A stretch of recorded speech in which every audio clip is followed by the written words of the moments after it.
3, 2, 1. Glowing Up Latina, Season 3, Episode 8. Hi, everybody. Welcome to another episode of Glowing Up Latina. Hi. Hello. I'm Christina. I'm Amanda. And I'm Liana. What is up, you guys?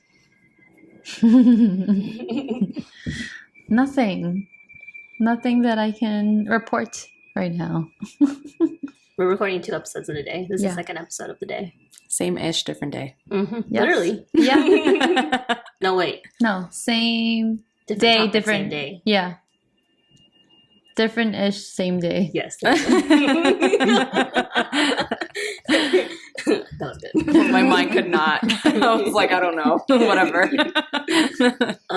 We do hope y'all enjoyed last week's episode, though. A little bit. I enjoyed it. It was good. It was a good episode. I liked Yes. it a lot. I think a lot of people will enjoy it or are enjoying it if you already, listen to it. Yeah. Okay, just a quick announcement up top, and then we'll get in. So again, don't forget to go on our Instagram and send us things that you would like us to give you advice on the last episode of the season, or even like, have you guys seen those? People are like, oh, reading a confession, and then they give their thoughts on it. Yeah, do that also. Yeah. And you can do that anonymously, or you can make yourself your own little like screen name that you want us to call you, and that's how we'll do that. Yeah. Am I the asshole? Also do those. I love those. Oh, yeah. Those are fun. Whatever you want, share it with us, and that will be what we do at the end of the season. Mm-hmm. I'm thinking of calling it Girl Talk. That's cute. Yeah. Mm. Oh my God, do you remember the Amanda show where they used to have the girls' room? Yes. Yeah. That's cute. Maybe that Yeah. one. I just remember that one character that was always like something about eggs. Like she was like obsessed with eggs. Yeah. So yeah, you guys go ahead and do that. You can find a Google form on our Instagram. It's also in our show notes.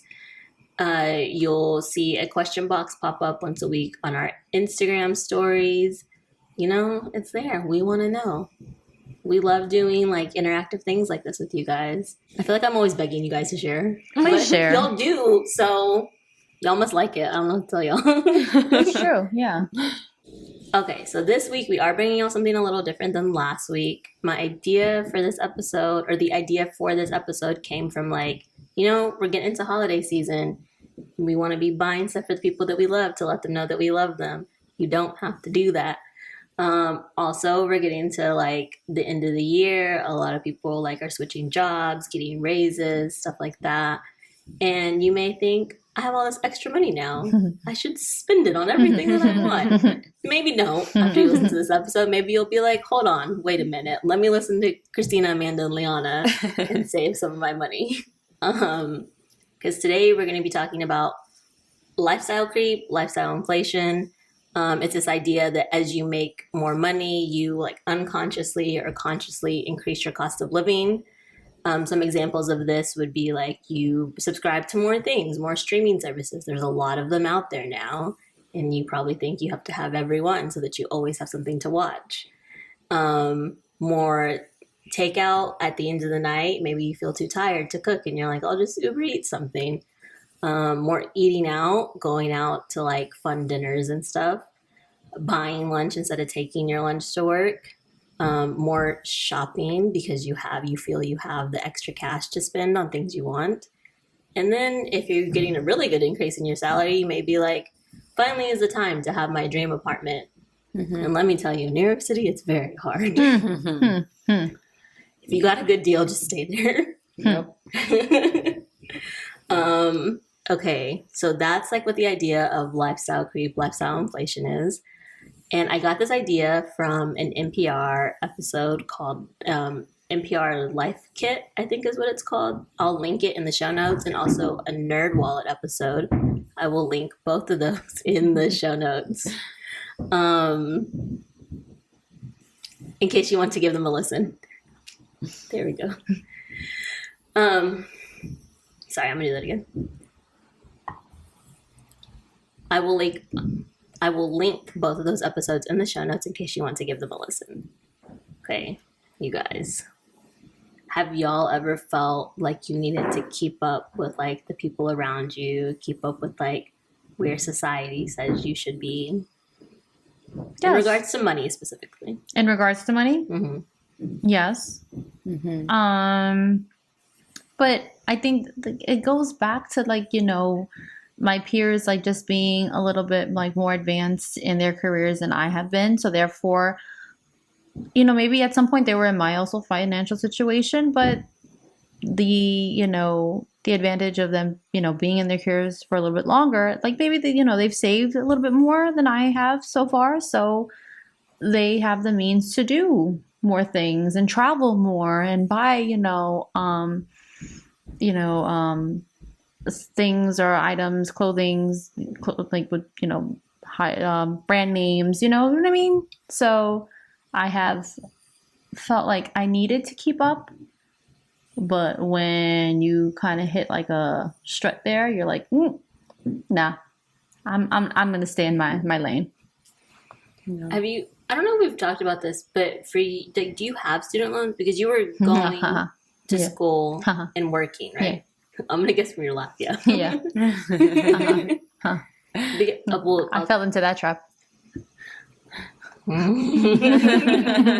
my Didn't god! we all? Speaking of, Didn't we all? I went on my student loan account to look to see like for my payment for this month, Yeah. and my payment for last month. It tells you like where your payment goes. Yeah. Everything went to interest. Interest. Yeah. Every single Yeah. penny All of it goes that to I interest paid. all It's the funny time. that we're talking about this because the payment just went through this morning.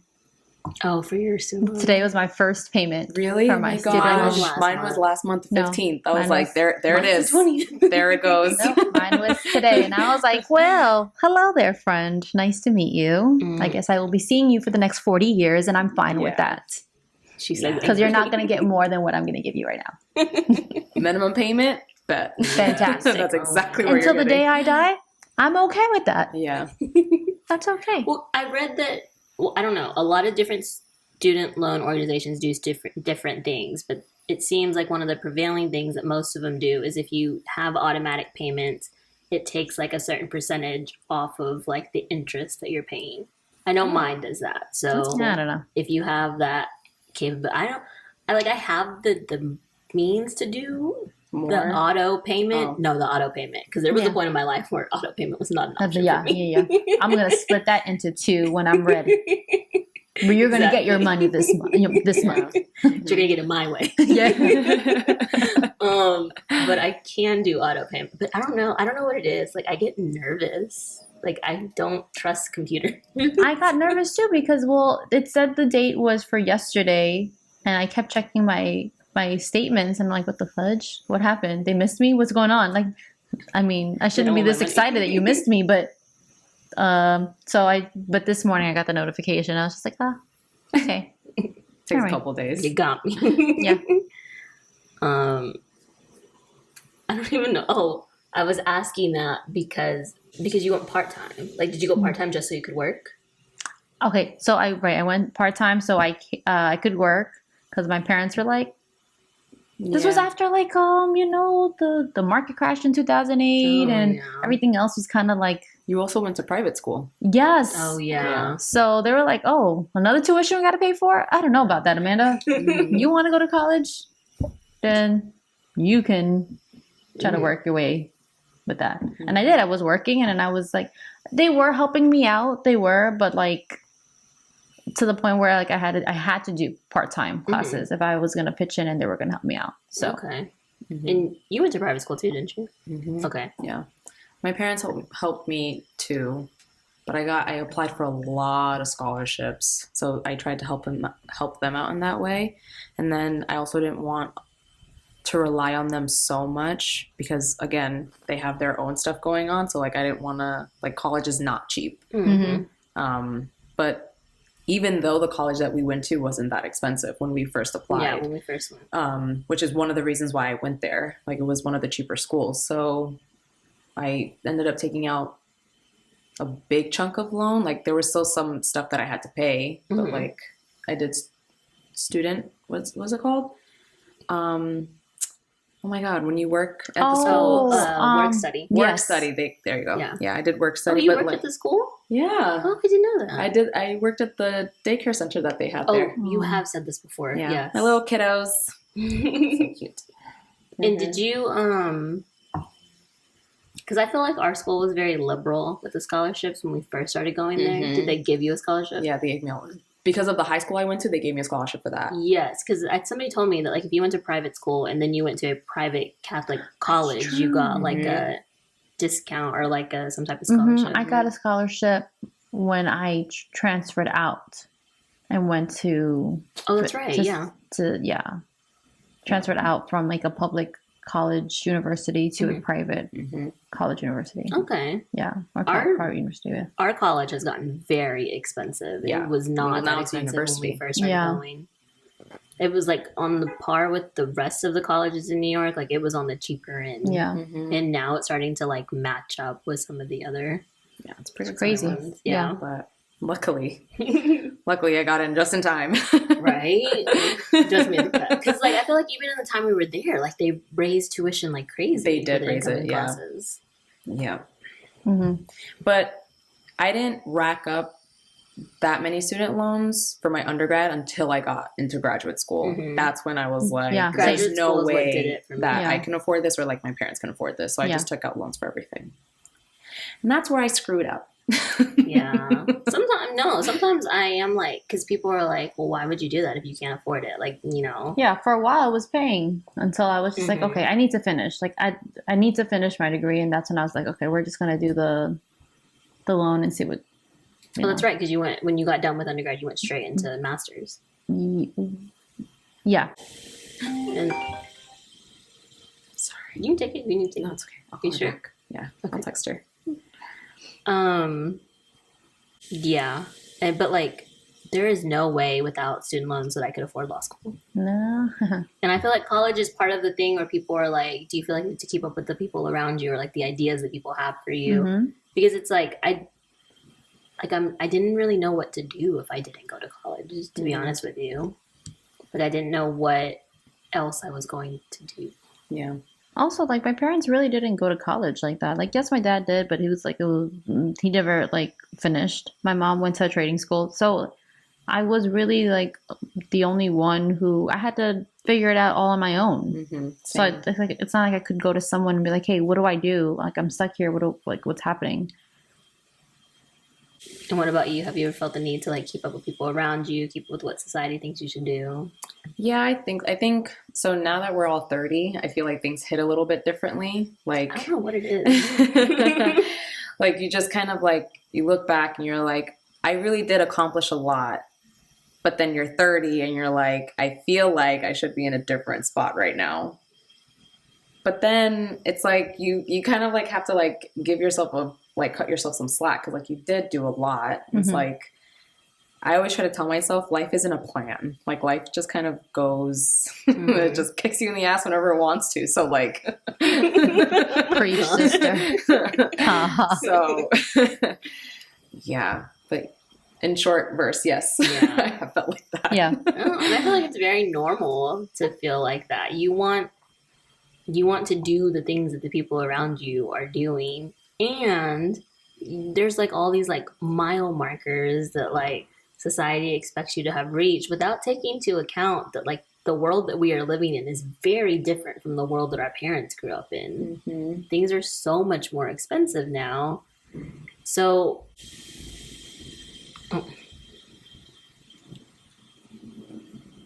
well, yeah, so I've definitely like fallen into that trap of like feeling the need to like keep up with people around me and like wanting to do the things that people around me are doing. How do you guys, or do you guys think I should say, that the way you experienced money growing up, like it being used around you, it being talked about around you, do you think it's affected the way that you like spend money, use money, think about money today? I know for you, you've said before, yeah. Mm-hmm. Yeah. I mean, my mom's been really open about like how to deal with money. She went to school for business administration. So like she taught me a lot about what I know about money today, kind of. So my mom taught me a lot about money as I grew up. She wasn't really like shy about it. So like she would like talk to me, be like, you have to keep in mind, like, we pay for living here. We pay for the groceries. We pay for this and this and this and this. And I'm like, oh my God, Mom, you guys have to like pay for everything. Is anything free? She was like, no, nothing in life is free. And I was like, oh, fun. Great. So now I grew up being very frugal with my money. Like, I don't really like shopping for myself. Like, very rarely do I'm like, okay, I have to really justify why I'm buying a t-shirt or why I'm buying a pair of leggings. Like, do I really need it? I have 3 pairs of leggings at home. I don't need another one. And then I won't buy it. And then I'll just stick with the same clothes for like the next 5 years. I wish I had that mentality. That's where I fucked up. But then I'm always complaining that I never have any clothes. So like, I really just. True. I think I think whether if you did or didn't buy anything, you'd still be like, I don't have anything to wear, so I'm sorry. You would be like getting ready to go out, and you'd be like, there's nothing in here. Closet full of clothes. Mine, Constantine's like, what the fuck? You have a whole bunch of clothes, Amanda. Yeah. So I grew up being very frugal with spending on myself specifically. I don't really like spending a lot because my dad was also like that too. Very like. I don't want to say greedy, but very like, like I never really saw them like splurge ever. So like, I don't really, for me to splurge, I have to like really think about it. Like, remember when we had that conversation of like, what was the first thing you bought, like with your big girl check? Right. And I bought the laptop. Like, I had to sit down and be like, do I really need this laptop? Like, I talked to my mom about it. I'm like, can I do this? She was like, I mean, yeah, it's your money. And I'm like, yeah, but like, do I need it? Yeah. Like, and I go through every buying decision. Like I really have to like justify it for myself. That makes sense. Oh my God. That's how I've been. You mentioned that you didn't see your parents splurge. And I'm like, oh my God. Is that all you saw? No. I'm like, damn. Like my dad made sure he drives, right? Does not take public transportation, not in his vocabulary, nothing. No, that does not exist for him. Has always been a driver. Always goes through cars because like he leases them. Oh, okay. So like he's always going through cars, and I don't think that's splurging, I guess, if you're leasing it. I guess if you're leasing it, you're being economical, right? About like how you're like paying month to month for a car. I guess. Well, no, I think there are like benefits to leasing because like if you're a person who always wants to have like the latest and greatest, then leasing is perfect for that, right? So that's why I'm like, Yeah, it's an economical leasing is.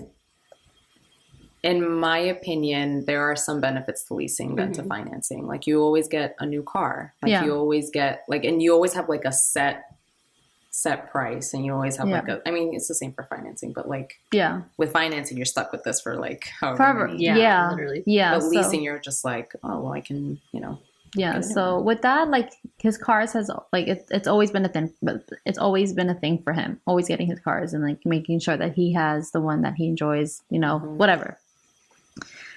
Mom did see her like very much like her when it comes to shoes and bags. Like clothes, I can buy. It doesn't have to be like name brand. I can like whatever.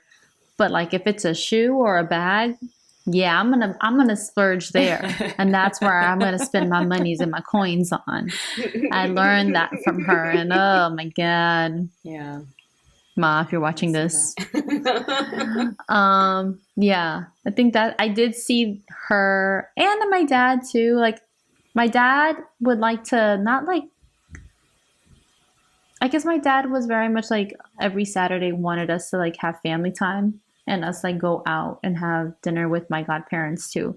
So I guess at some point in my 20s, I saw the same pattern happening. And I guess to me, it felt like it was okay to do because I saw that. Oh, I see what you're saying. So like it like I saw that growing up, but it's different when it's happening to you and you have to pay for it. And now you're like, damn it, man. But well, like one way, like I want everybody to get together, and I know that everybody will come together for a meal, and like, so you go out to eat, and yeah. See, that becomes a pattern. We have in case you guys were wondering, we have very severely cut back on our sugar fish. We My mother was have. getting on to me there for a little bit. We have. But it's definitely hard because like you want to have fun times with your people. But here's the thing, like we have said many times on the show, our 20s were a great time. Yeah. We were just out there. And I don't know. I don't think I would do it differently. No. Because like especially for me, like growing up, like I don't know if I necessarily saw money being used in a fun way a lot of the time. Like it was always such a serious thing. And so I noticed in my 20s when I like had money to kind of like spend and stuff, I wanted to use it in a fun way, but I didn't have a lot of serious things to spend it on. Yeah. So I became very accustomed to money is for a fun time. Money's for a great time. And I don't know what it is. I don't know like if you get a brain when you turn 30 or what, but like you're like, oh, well, I have not been doing things the correct way. Right. You turn 30 and now again we're paying for stuff. Buying groceries are so freaking expensive. And you know, like this particular time in my life, I'm really like it's like ingrained, like it's in my head, like you need to really save. And you know, what you said, Christina, like you didn't realize you have to use it for like hard times. Is that what you said? Like money using using money for for serious things. For serious things, sorry, yeah. So it brought me back to when the market crashed, and every Sunday my mom, she would buy the newspaper, like that was like the big like newspaper where all the coupons were in. And she would cut out coupons. I remember and that too. We used to do that. She would use them. Like we've never like from up until the inflation, I don't ever like recall us having to use like coupons that often. But when that market crashed and shit fell, we were out here cutting coupons. We were like the TLC. I used to love that show. Amazing oh my God. coupons. What was extreme coupon. Yeah. So yeah, like she would do that. We would cut coupons and use them for whatever little thing we needed, and it did. It worked for us for a bit. Yeah. Somebody made me realize that my quinceañera was in 2008, and I never put two and two together. That like it's the same year like the economy crashed, and I was out here having like this Latin thought in my head. Not a Me too. So I'm so sorry, mother.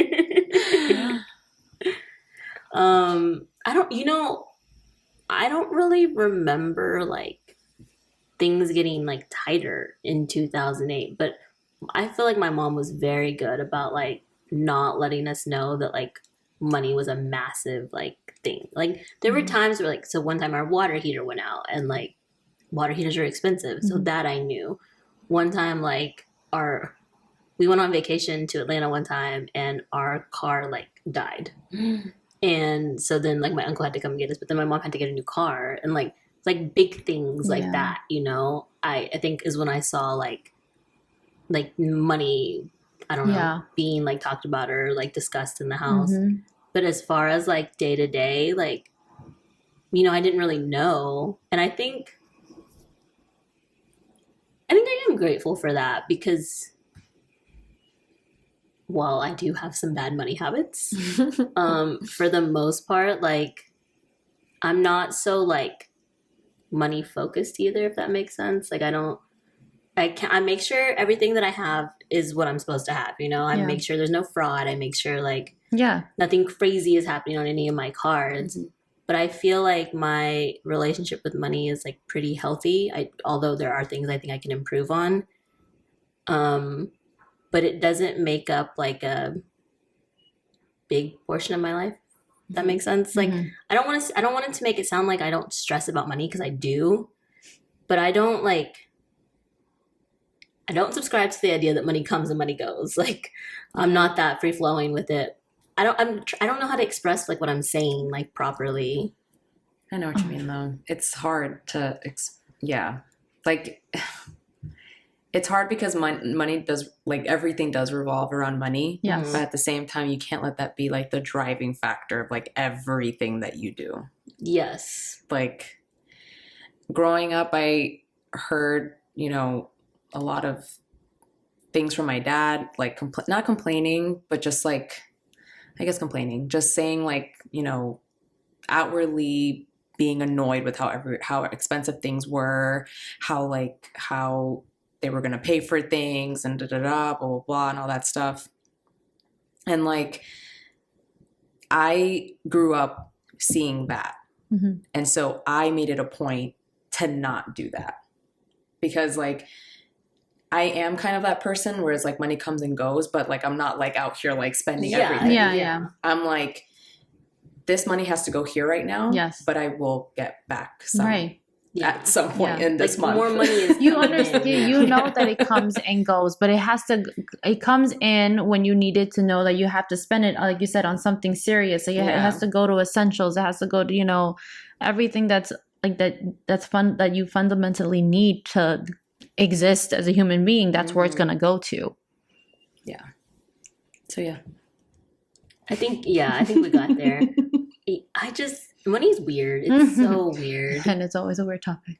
And I try like to be very like open about money, because I did spend a long time thinking like, oh, we're the only people that struggle, because you know nobody talks about money, and you don't want to like go home go home. You don't want to like announce to all your friends like, oh my God, we're struggling. You know what I mean? Yeah. So when you don't see people like in your similar position, you're just like, fuck, it's just me. Mm-hmm. And how did I get myself into this mess? Mm-hmm. Well, can you guys think of a time that you've given in to like lifestyle creep? But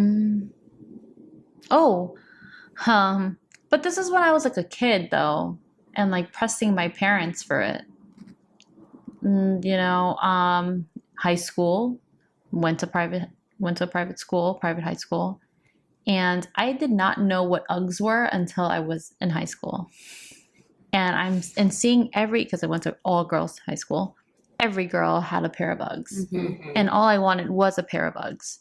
But who was out here spending $150 on Uggs? Like my mom was just like, no, that's expensive. And then, you know, there was like the dupe version of Uggs. Like I had to buy a dupe version of Uggs because it was half the price of what Uggs, you know, cost.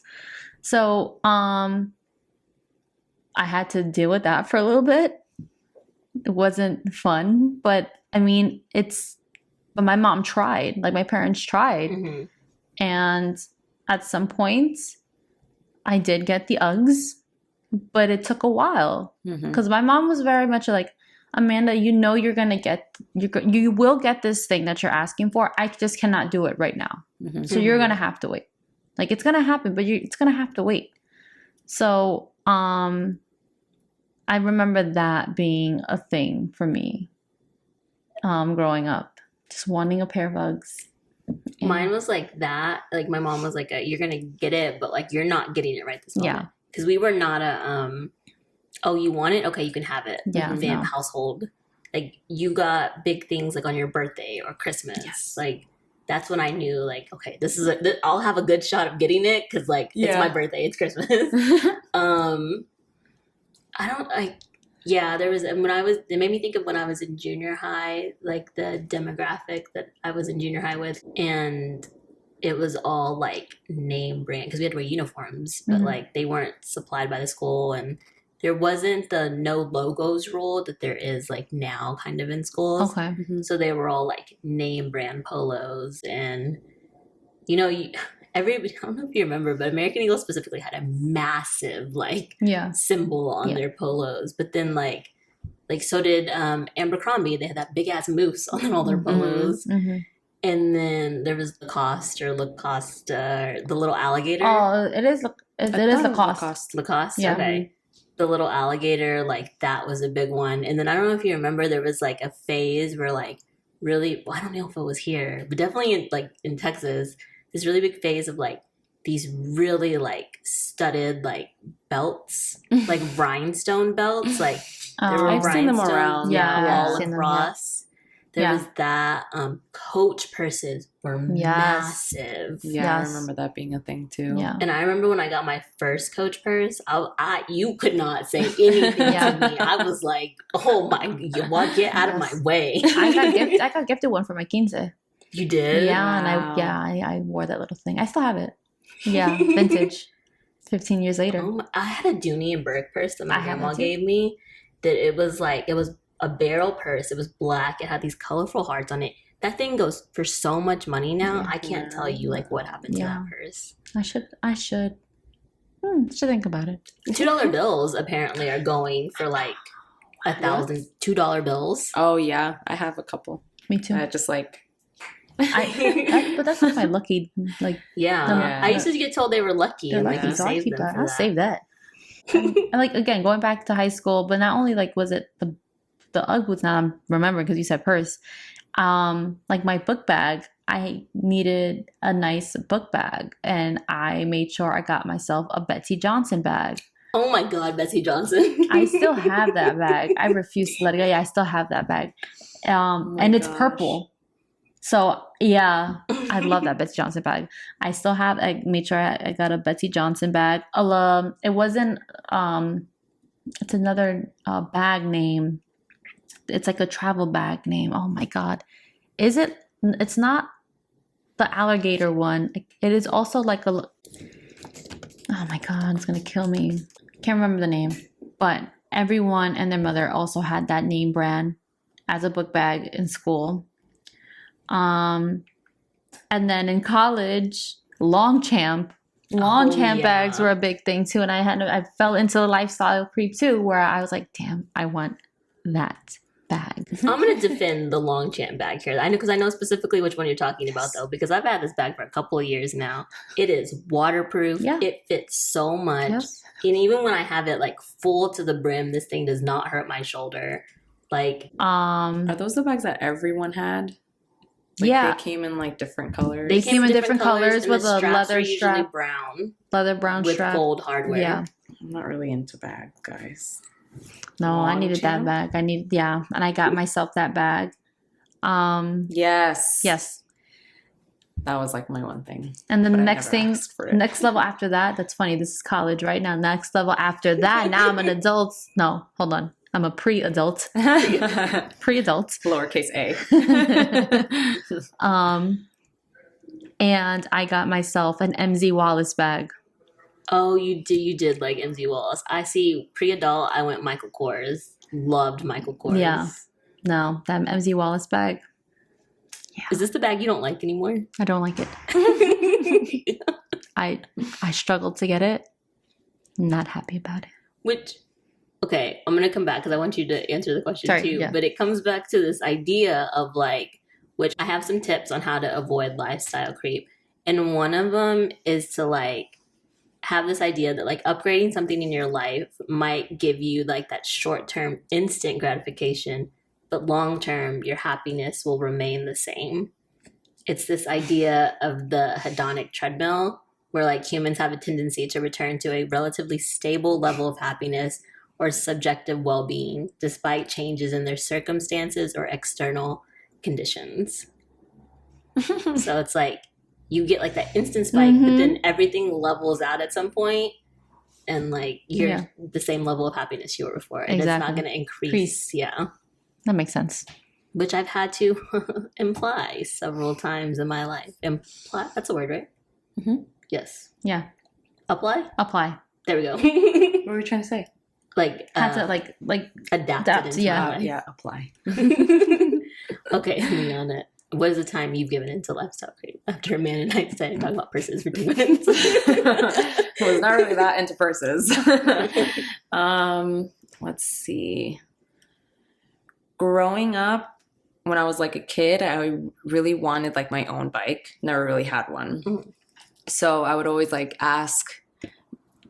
I was an outdoor kid when I was growing up. So like I would always go to like my neighbor's house and be like, hi, can I play on your bike? And they would be like, sure. And I would get the bike and I would try to like ride it and all that stuff, and never learned. But anyways, I wanted that. The thing is with me, I never really asked for stuff. Like I never really like outwardly said I wanted things. Mhm. Because like I always had the feeling like I wasn't gonna get it anyway. So I was like, there's no point in wasting my breath in this. So I would just like always borrow stuff. I think when I was growing up, tech was like the thing that I was really like, I must have like the new iPhone. I must have like this new thing. So yeah. And I remember when I got my first, like all of the iPhones that I've had growing up, they were like hand-me-downs from my uncle. So I was like so grateful that whenever he got the new phone, I was gonna get a new phone, even though like it was like a hand-me-down, but still like I was really excited. Right. Because I remember in high school, I always had like the flip phone. And I was the only one that had the flip phone because everyone else had like the Sidekick and all that stuff. And I, again, never really asked for it because I knew I wasn't going to get it. So when my uncle gave me my first iPhone, I was like, oh, the games have changed. I am here now. And you never went back. And I never went back. iPhone's like the only phone I've had for like the longest time. Yeah. So then I was always on my parents' plan and like I technically still am. But like I really wanted like the latest iPhone. And so they came out with the Apple program, like the Apple upgrade program. Like Apple itself? Yeah. Oh, I didn't know that. So you can like get the phone from Apple and like you pay for the phone, but like it doesn't like connect to your plan. So then when I found that out, I was like, oh, we're getting the new iPhone today. I went to the Apple store, got it was the iPhone 10, I think. I came home with it and my mom was like, that's a new phone. I was like, you're going to rack up the phone bill. I was like, actually, it's my bill. The phone bill doesn't get touched, but I will be paying for the phone. She's like, are you sure about that? I was like, absolutely. I've read the fine print and everything. Oh, good. Wow. And ever since then, like I get my own phone. But you can connect it to your service. And I can connect it to my service, but I pay for the phone. That's great. Yeah. I didn't know that. Oh, girl, when I found that out, I was like, oh, we are in business. I think I'm gonna have to do that. Yeah. Tech was like the big thing for me. Yeah. It still kind of is. Now I'm just kind of like, eh. Yeah, now I don't care. Now I don't I feel like there's so little changes in phone to phone that it doesn't make. Like I switched to this one, like I upgraded to this one, but it was purely because it was purple. and I won't get rid of it until maybe they come up with another purple phone. Yeah. Because like this time around, the last couple of times I think they haven't had the purple phone anymore. Yeah. So, and I love it too much, and it works so well. Yeah. So, I guess until they do that thing to me that they do, you know, where they slow down your phone and it basically becomes a brick. where you're like forced to get the new phone. Yeah, I think that's what I'm gonna wait for until it cannot function as a phone anymore. Then yeah. Okay, you kind of said it because I feel like this is a way to it. Like, this is an answer to my next question, but like, how do you address the things that you are coveting? And sometimes the answer is to get it. Yeah. But in general, because you can't do that for everything, how do you like address the things that you are wanting but like cannot necessarily have at the moment?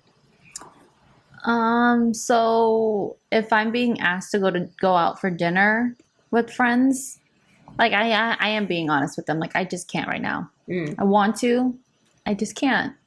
And they're like, okay, cool. Because I think being honest and being upfront about it is better than me being like, oh no, not today, or like, oh maybe next time, or just saying, giving all these other excuses.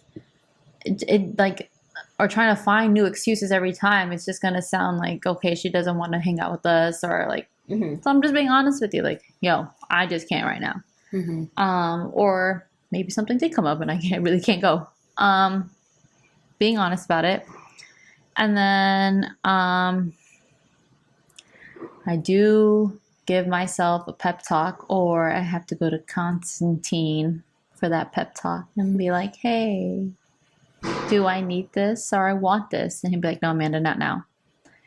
And I'm used to seeing, I'm already used to hearing not now, so I know I'll get it, but not now.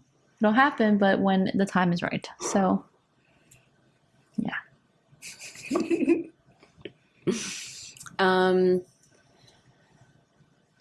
Okay, I'll kind of go in a different route. So I've talked about it here. Norn and I want to buy a house. You know, we've seen like married couples in our age range, like have a house, they're living there, like they bought a house and everything in the area that we want and all this kind of stuff. And I'm just like, damn, like I really, really want to be that. Mm-hmm. But instead of like kind of like sulking about it, that's the wrong way to like phrase that. But like instead of like not doing anything, I kind of like force myself to be like, if I want this, I have to work for it. Like I can't just like, it's not just gonna fall in my lap. Like it's something that, so instead of like just wishing for it, I kind of use it as motivation to kind of like push me to get there. No, that makes sense. Yeah. Yeah. It does. Well, because I feel like it's impossible to, no matter how good of a person you are or how like much you believe you're above it, I think everybody gets a little jealous at some point. And it's like, what are your healthy coping mechanisms to address that jealousy? Because like you realize that it is not necessarily about the person or even like the thing. It's like, oh, maybe I want to be at a different place in my life, so then I have to work towards that place. Yeah. And I think like, you know, given the way that I grew up, I don't really know how I adopted this mentality, but like no was not a word that like I particularly like to hear very often, which drives a particular person very crazy. But I just like, I try really hard to like keep perspective. Like that person can do that because that's their life. And this is your life, and there is nothing wrong with your life. You have plenty in your life, and keep pushing. And you know, sometimes it does get, because like, well, I don't know if you guys remember, but there was a particular point in time where it seemed like everybody that we knew was traveling, like just going off to places, and I was like, what? Why am I not just going off to places on a whim? But it was like, I was here doing what I needed to do. And we had our moment. Like this past year, we were everywhere. And I think that's what I really tried to like keep in mind for myself is like, your moment will come. You will have your moment. You just have to work for it. Yes. And that has been that has been a very big help for me. Because I feel like it's also like really hard, particularly for us and like younger generations after us, because social media is so big. Like for everybody, everything is perfect on social media. Yeah. And I think it's a really pretty picture to paint, and if you are going to consume social media, I think the way that like the three of us do, because I know like sometimes it's a lot, like we are on social media quite a bit. But if you're going to consume it the way that we do, or even like to excess, like beyond us, then you have to keep in mind that it's not the real world. Yeah. Like these influencers, they get things sent to them for free so they can promote the product. Right. And then people that you think like have this fantabulous life, like maybe they do, but also maybe they don't. You don't know. Right. And it's just like, keeping perspective. I keep saying it, I know, but like I think it's a very like important thing to do, especially as we are entering like our 30s and people are getting married. People, I've talked about it on here, but like for the last couple of years, people have been getting married and having kids and buying houses and getting cars and all this other stuff. And it's like, what tangible thing do I have to show for it, for what I've done with my life for the last 30 years? But you don't necessarily need tangible things. I've had so many experiences. And for me, that's satisfying. Yeah. It's what's satisfying for you. But that brings me to like our next thing, and then I'll get into some tips from NPR and NerdWallet on how to avoid lifestyle creep. Because like for me, keeping perspective is the way that I avoid it. So how are you guys avoiding lifestyle creep or trying to avoid lifestyle creep? I think I'll bounce off of what you said, like learning how to keep a perspective on things. Like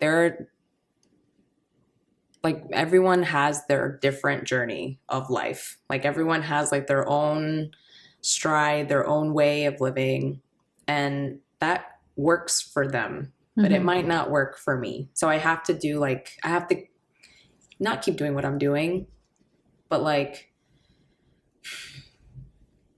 I guess what I'm trying to say, like, I try to think of it like, if I strive for this, will I be a better person? Will I improve my life?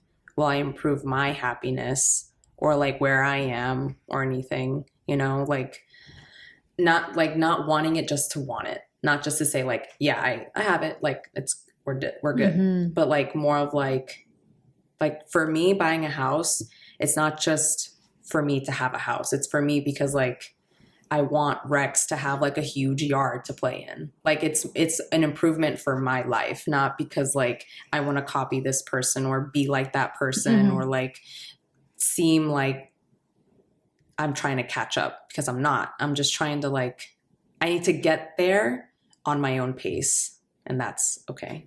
So like I think understanding perspective and understanding like where I am mentally and in like life physically, I guess, like, you know, we'll avoid that lifestyle creep.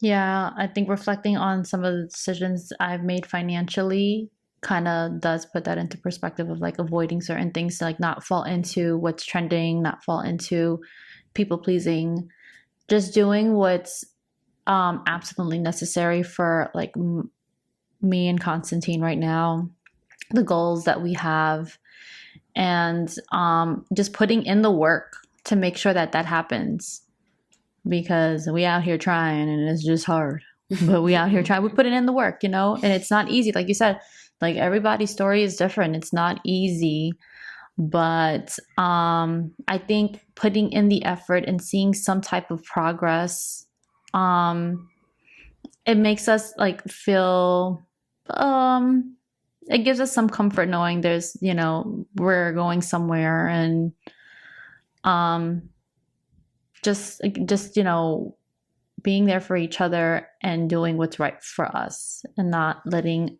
other like distractions get in the way. Yes, that's a very good point. And now I will provide everybody with some tips. And you guys let me know what y'all think as we go. Okay. So when you get a windfall of money, so excess money you were not expecting, buy yourself something you've been wanting with a percentage of that money. Now, one thing I read said 2 to 3%.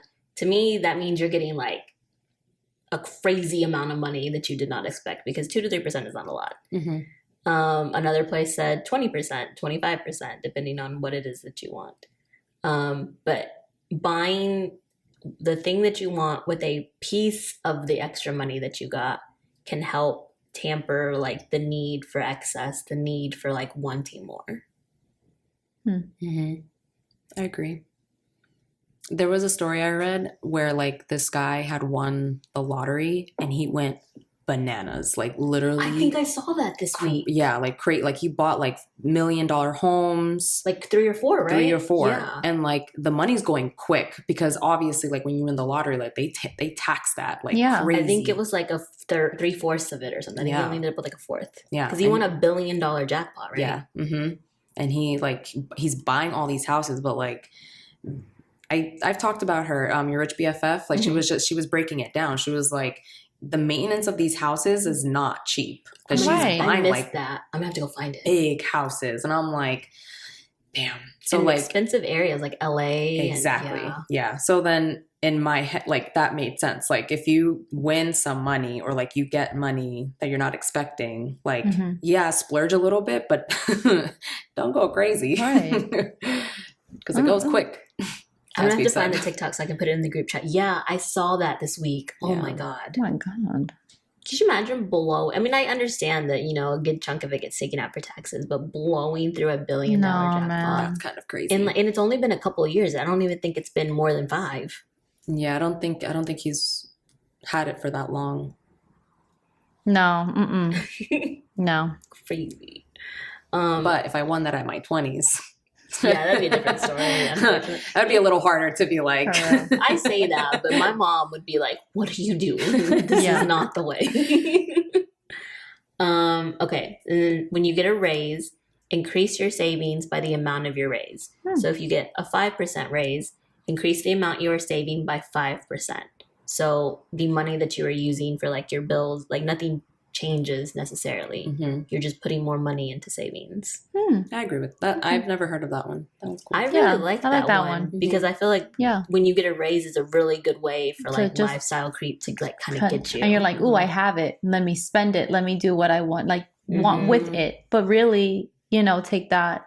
Don't touch it. Like that money, do not touch. Yeah. But everything else that's coming in bi-weekly, you're that's fine. You're using that. That makes sense. Yeah. Yeah.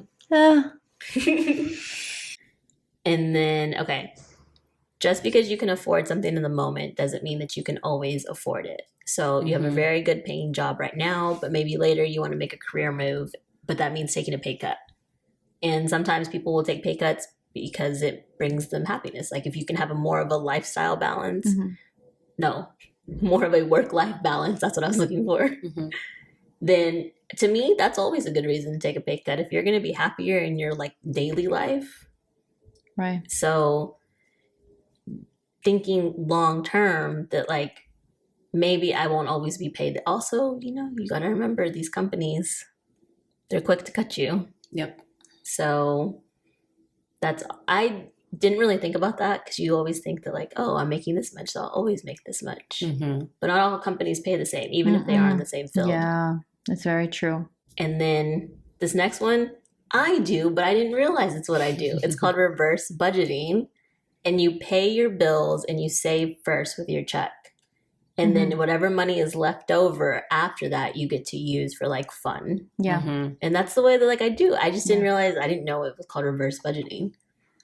To me, budgeting doesn't make sense to spend all your money first and then pay your bills at the end of the month. No, I don't like, I do that.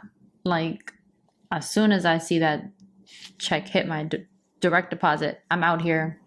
Bills. Yeah. Because then I can see what I have at the end. Because if I don't wait till, I don't like to do the auto pay, right? Don't like to do that sometimes because then it's like sometimes the auto pay like just it doesn't line up with how I like to pay my bills. I like to do it manually again so I can see where it's going. So as soon as I pay it, I know what I have there, what's left, and then I can, do what I need with it. Because I don't like surprises. Because I'm already calculating what's there and what I want to spend on like groceries after having paid my bills, like how much I want to spend on other things. So if I see that I have all these, like if I have like a surprise bill that I didn't realize it was there, that fucks with me. I'm like, no, no. You're not supposed to be You're not supposed to be here. Right. So make sure I have all my dates of when everything is going to hit.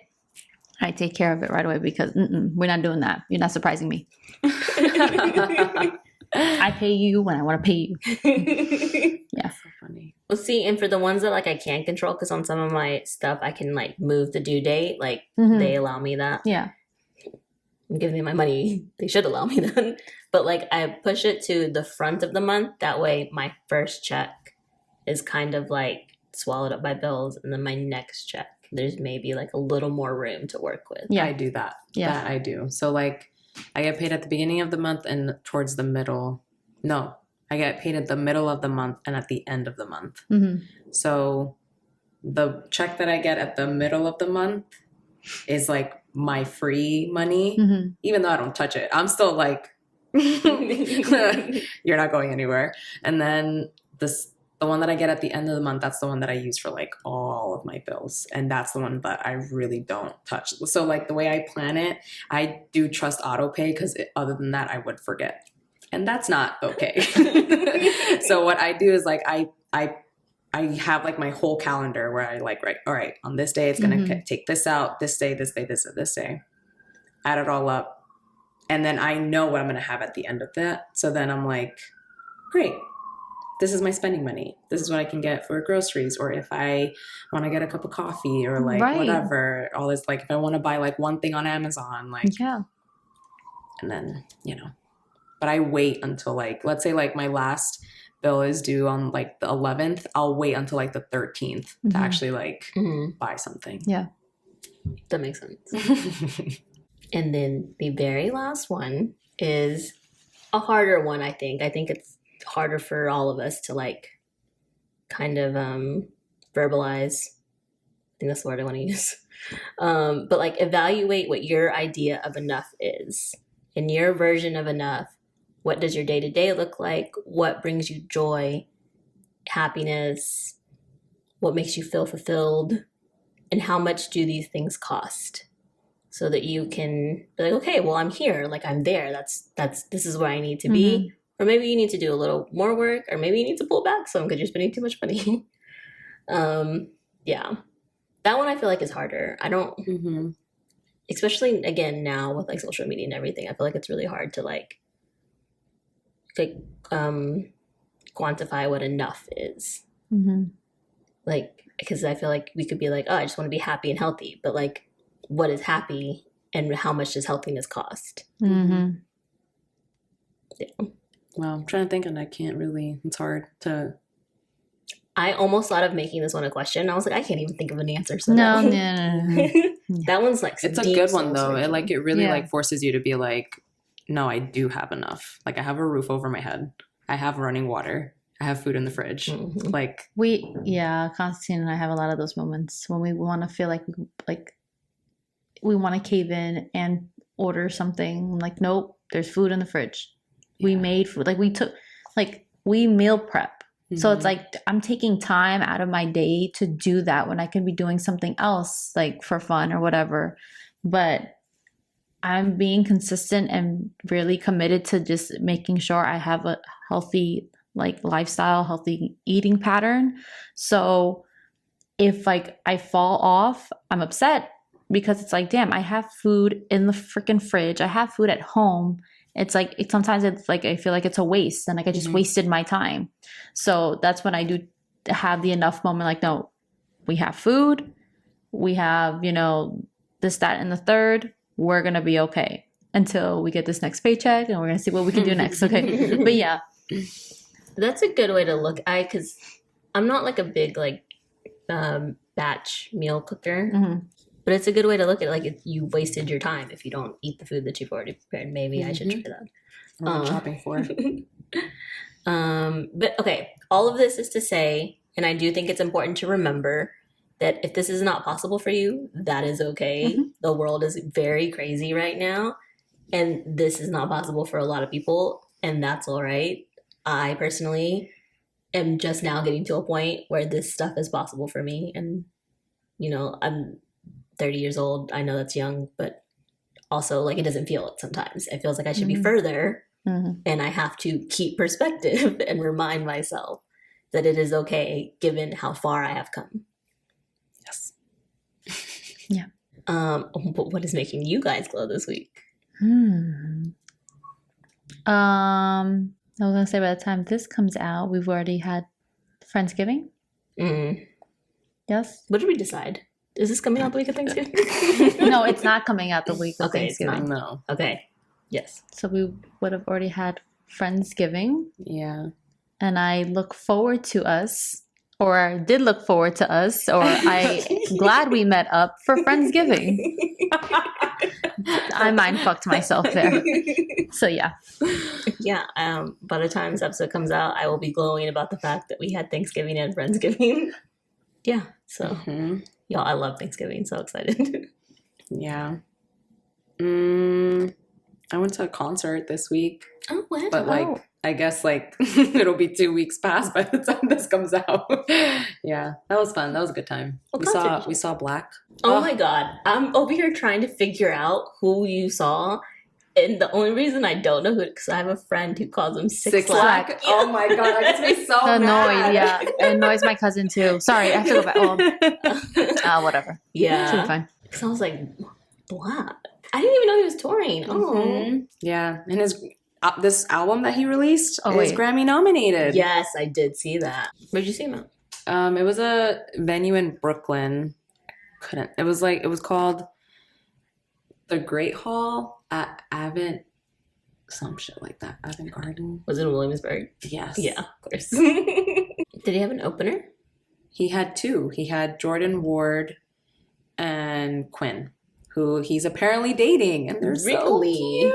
Yeah. That's adorable. I don't know. He these like gave people. her forehead kisses. I was like, oh my god, this is amazing. This is That's so adorable. cute. Yeah, Wow. it was fun. Very exciting. And on that note, make sure you guys subscribe to our YouTube channel. Make sure you guys listen to the past episodes of season 3. This is like a really soul searchy, fun kind of season. So Yeah. let us know what you think. Leave us your review. You can stream all of our episodes wherever you listen to your podcasts. You can find us at Glowing Up Latina on Instagram. Please look out for our little Google form so that way you guys can, let us know what you want us to talk about at the end of the season. Give us, we can be your little advice column. We want to do that. And then you can also send it privately to our email at glowinguplatina@gmail.com. And until next week, keep glowing me, huh? Bye. Bye.